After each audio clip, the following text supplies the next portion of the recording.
I was just thinking, and I was thinking about my grandma. I was thinking about some of the last conversations I had with her, and one of them is in a dream. The last conversation I had with my grandma is not a conversation I had with my grandma for real because it was in my head.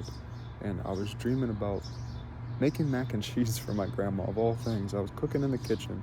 My grandma lived with my uncle at the time, and I was in my uncle's kitchen again, and I was cooking mac and cheese, and like that was the dream. And then all of a sudden, grandma just was like, "What are you cooking?" And I was like, "I'm making some mac and cheese." And I looked over, and she was sitting at the table. Again, my grandma lived there. That wasn't unusual, so it really just felt like real life. And then I was like, "You want some, grandma?"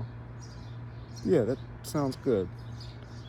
So I cook up the mac and cheese, I finish it up, and I put the spices in it. My grandma literally said one time to me, this was in real life, she said, "It always tastes good because you put that shit in it."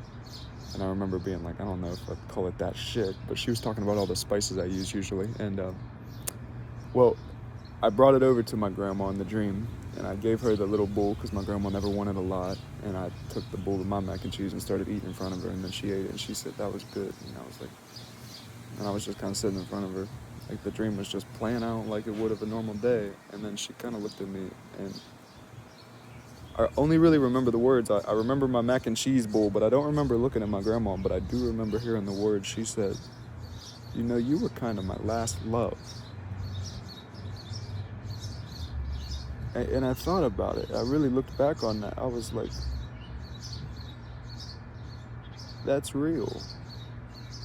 Whether that conversation was real, my grandma, I did it as much as I could for my grandma before she left this earth, and I really loved my grandma, and we would go out to eat together, we would watch TV together, we would stay up till late night together, we would go out at like 3 a.m. for a cigarette because my grandma was a night owl and stay up till 4, and she had to have that great one before bed, and I was there for it, and I shared those memories with her. And love is not just romantic, it's our family, and that was what she said to me in the dream. Something that I really hadn't perceived, something that I had already done for my grandma that I just had not given myself credit for. I think we all deserve to pat ourselves on the back a little bit more. If you're making an effort, you're doing what you can. And at the end of the day, our effort, the reason that people say that's the thought that counts is because it is. That conversation wasn't real, but that thought is more for me than for her. She's wherever she is. Peace, love. I was just thinking.